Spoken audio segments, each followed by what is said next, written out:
The Roaring Twenties, home to new goofy fashion trends, great athletes, and movies where you don't need to read stuff on the screen. It's all shaping up to be a great era. What the? No!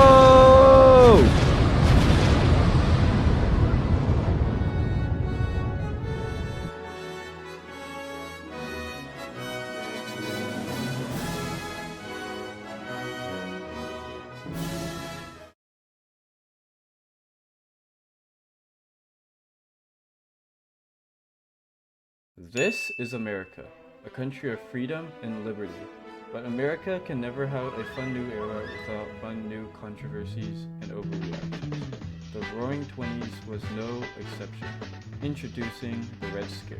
I ask you, what do you think when you hear communism? Probably not this. Well, that's exactly what this short guy named Vladimir Lenin thought of. But how did he even get to Russia, let alone become its leader? It's 1914. World War I just started and Russia is ready to fight and back up their buddy Serbia. But their military sucks. They have too many people, not enough guns, and they take forever to move the army around. Germany wants to put them out of the war because fighting on one front is easier than fighting on two. Okay, everyone. We need to get Russia out of the war. So everyone, use your 2 brain cells and think. We could keep fighting with more force. No, that's stupid. You're stupid. What if we get this exiled short little man with a silly mustache sent to St. Petersburg in Russia via train to try and take over the Russian government? Dude, you're a genius. So they sent Lenin on a train into Russia, where he started a party called the Bolsheviks.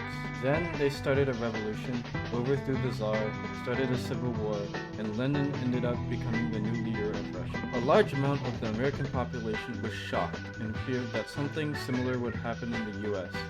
And the fears only grew when some anarchists got together. Okay, guys. The reason why I called this meeting is because it's time for more chaos. I've got a list of 36 people who are pretty important in this country and we could blow them up. We could bomb 8 different cities across the US. Alright, we can do all of your ideas. And that's exactly what happened. 36 important American politicians and businessmen were sent bombs to the mayor, including John D. Rockefeller, J.P. Morgan Jr., and Supreme Court Justice Oliver Wendell Holmes. In addition, on June 2nd, 1919, 8 bombs exploded in different cities simultaneously across the country. Who was responsible for these bombings? It was a few anarchists. More people trying to overthrow the government. It was those Bolsheviks. Well, they weren't Bolsheviks, just anarchists. We should arrest people who could have been involved with these Bolshevik attacks. But it wasn't the Bolsheviks. I don't care. Many Americans accused Bolsheviks for these bombings. However, these attacks were not committed by the Bolsheviks, and the party did not have any real role in the attacks. This didn't matter, however, since America was already afraid of a revolution like what had happened in Russia. The superstition resulted in some people thinking like Palmer and believing that the Bolsheviks were the reason. As a result, the U.S. Justice Department arrested communists and anarchists who were seen as potentially dangerous, and more than 500 foreign-born citizens were deported. These arrests were known as the Palmer Raids, and was often illegal. You might be wondering the process behind these raids. Well, Hey, look at that guy. Where? Over there. See?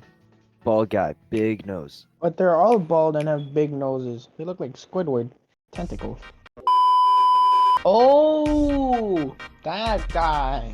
Yeah, he looks Russian, so that can only mean one thing. He's a communist. Get him!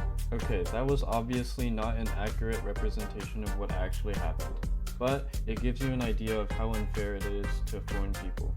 Now, that was only the first Red Scare. There were 2, one right after World War I and one during the Cold War.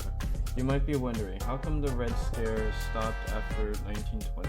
Well, the Great Depression was about to hit, so so Americans thought they had better things to worry about than a communist uprising. Then, after the Great Depression, World War II was taking place, and the Soviet Union became a US ally. And it's never a good idea to make your ally angry by deporting their citizens and arresting accused Bolsheviks and communists. Anyways, that's why the first Red Scare was not an appropriate reaction to Bolshevism around the world, because of the wrongful arrest of citizens with Russian heritage and the violation of civil rights without clear evidence of actual wrongdoing. Thanks for watching. And don't forget to like and subscribe.